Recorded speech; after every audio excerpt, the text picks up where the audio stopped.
उसका जवाब कौन देगा? पहले उन अन्यायों का जवाब दो आप, तब किसी न्याय की बात करना। आज इस देश के अंदर यदि बहुसंख्यक समाज कई प्रकार की प्रताड़नाओं को झेल रहा है देश के कोने कोने में, तो उसके लिए जिम्मेवार कौन है? उसके लिए जिम्मेवार आप ही के पार्टी के नेता और पूर्व प्रधानमंत्री जवाहरलाल नेहरू रहे। आज उसी कांग्रेस पार्टी के कारण, इंदिरा गांधी जी के कारण बांग्लादेश में जीती हुई सेना को हार के जैसी स्थिति में लाके खड़ा किया उसी कांग्रेस पार्टी ने। इस देश में भ्रष्टाचार की शुरुआत की कांग्रेस पार्टी ने। भ्रष्टाचार की पर्यायवाची शब्द बन गई कांग्रेस पार्टी, जननी बन गई कांग्रेस पार्टी। और बहुत पीछे की बात नहीं कहूं तो अभी जब मनमोहन सिंह जी की सरकार बनी उस 10 साल में 13 लाख करोड़ रुपए का घोटाला उसी कांग्रेस की सरकार ने इसी राष्ट्रीय जनता दल के राष्ट्रीय अध्यक्ष के साथ रहकर 13 लाख करोड़ का घोटाला किया।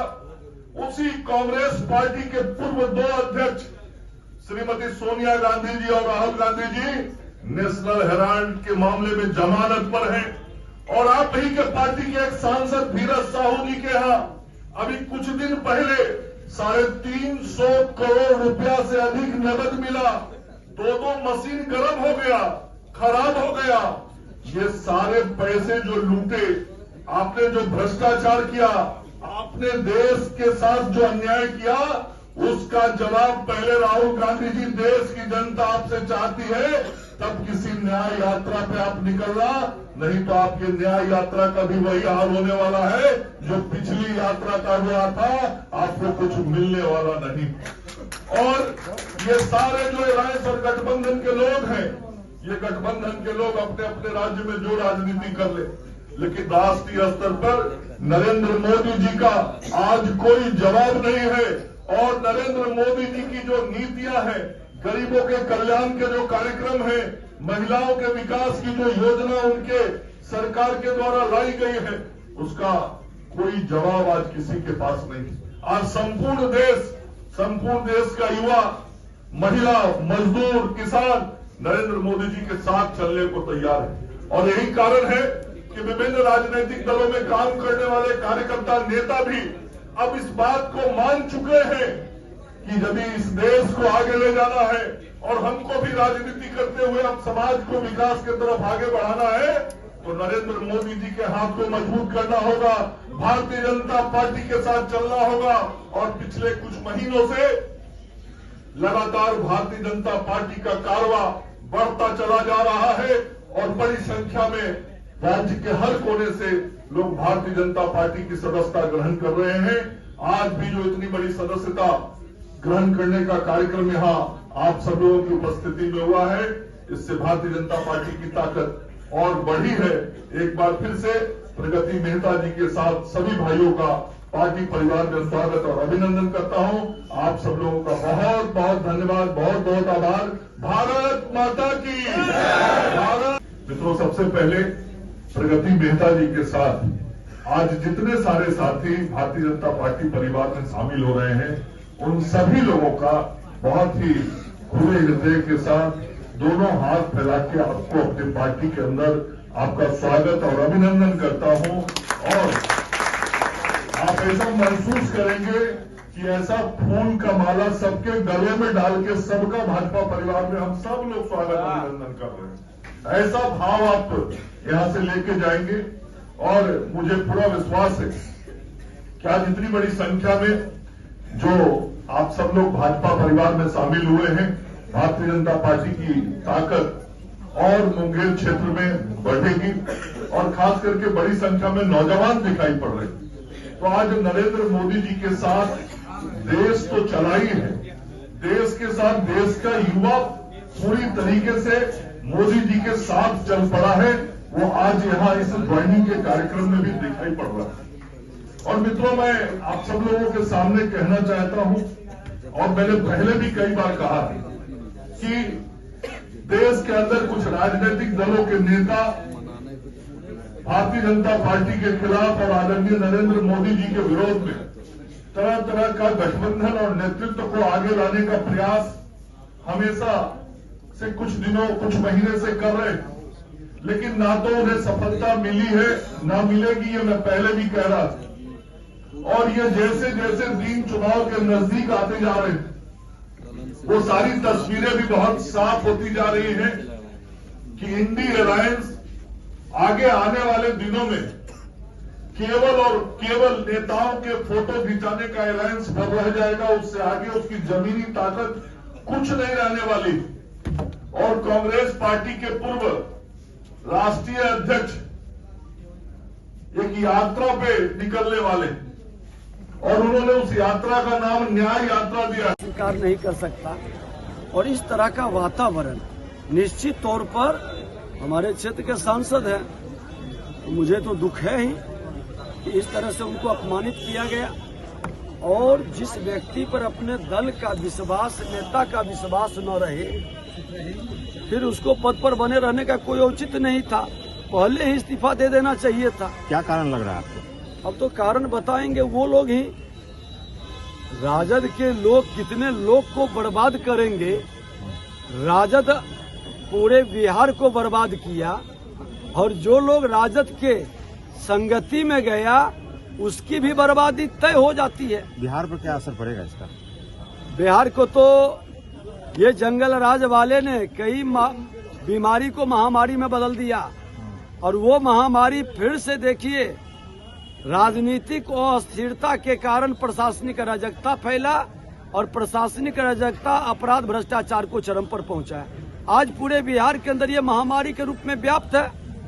विभाग के अंदर भ्रष्टाचार चरम पर है। नीतीश कुमार राष्ट्रीय अध्यक्ष बने हैं, क्या लगता है बिहार में भी कुछ असर होगा इसका? ये तो फिल्म का ट्रेलर है, अभी तो बहुत कुछ होगा। है ना?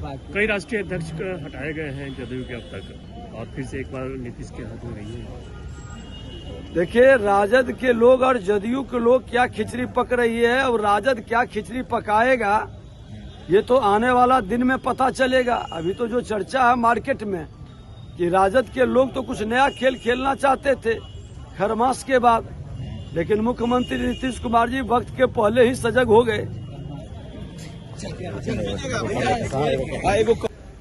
आदरणीय प्रगति मेहता जी, जिनका आज इस दुनिया की सबसे बड़ी पार्टी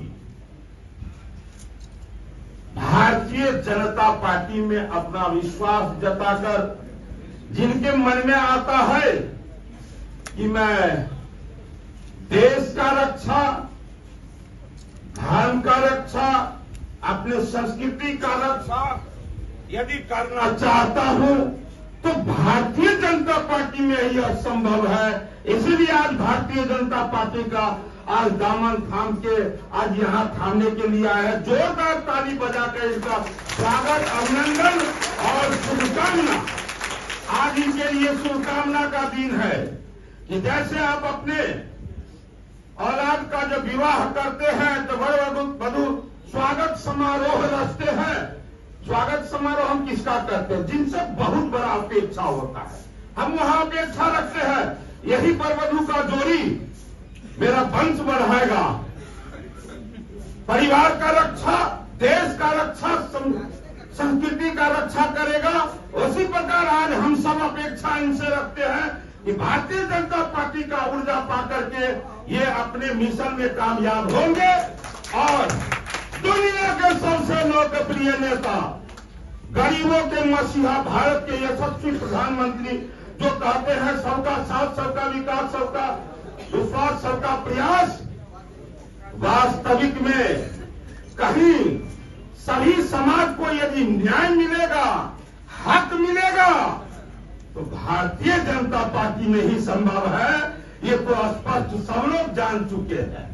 मैं अपने बारे में भी थोड़ा सा अध्यक्ष जी बोल देना चाहूंगा कि लोग कहते हैं कि पहली बार अति पिछड़ा के बेटा को, पहली बार किसी अति पिछड़ा के बेटा को, मलाह के बेटा को नेता प्रतिपक्ष के रूप में अवसर मिला, तो किसके द्वारा मिला?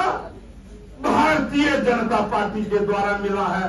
तो आज मुझे जैसे मिला है, पूरा भरोसा है कि अति पिछड़ा के बेटा को हमेशा सदैव सबको समान रूप से यहाँ अवसर मिलेगा।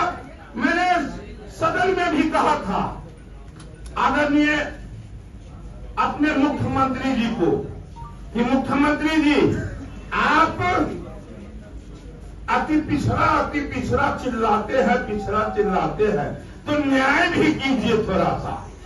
आप पहले से क्या किए हैं अति पिछड़ा के साथ?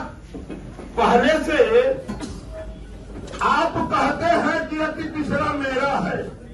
जिस समय में स्वर्गीय कर्पूरी ठाकुर जी जब अति पिछड़ा के जाति को जब वो चयन किए थे तो उसमें 93 जाति था। आदरणीय लालू जी मुख्यमंत्री बने तो उसमें 18 जाति को जोड़ दिए। फिर उसके बाद मुख्यमंत्री जी आप आए तो 15 जाति को जोड़ दिए। सब तो आप जोड़ते चले गए, लेकिन आपने परसेंटेज बढ़ाया नहीं। बड़े भाई श्री सम्राट चौधरी जी, पूर्व प्रदेश अध्यक्ष आदरणीय श्री मंडल पांडे जी, प्रदेश महामंत्री ललन मंडल जी, मुंगेर के युवा विधायक प्रधान जी एवं यहाँ मौजूद तमाम सम्मानित साथियों, माता एवं बहनों, पत्रकार मित्रों, साथियों, आज बेहद खुशी का दिन है कि हम लोग हमारे पुराने घर में लौट रहे हैं। मैं पहले विद्यार्थी परिषद में था। छात्र राजनीति की शुरुआत मैंने अखिल भारतीय विद्यार्थी परिषद से की। 1998 में देवघर का कॉलेज प्रमुख था। आज मुझे बहुत खुशी हो रही है, मैं पुराने घर में लौट रहा हूँ। साथियों, मैं जिस दल में था उस दल की क्या स्थिति आप सब लोग समझ रहे हैं। आज जो अध्यक्ष पद छोड़े हैं उनकी खाता न बही, जो ललन सिंह का है वही सही, वही स्थिति थी वहां। और पार्टी मतलब घर माने कगार पे है। मुझे बेहद खुशी है और मैं भाजपा के तमाम नेताओं के प्रति आभार व्यक्त करता हूं। उन्होंने मुझे सम्मान दिया, इस पार्टी में जगह दी। उस पार्टी ने मुझे 6 साल के लिए पद से निकाल दिया था।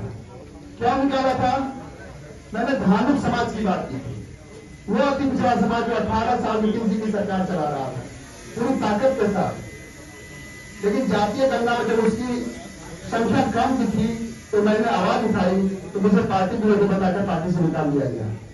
मित्रों, हम लोग अपनी ताकत लगा के यहाँ पे 40 लोकसभा सीटें माननीय नरेंद्र मोदी जी की झोली भरने का काम करेंगे और 25 में भाजपा की सरकार बना के ही कर लेंगे। इसी प्रकार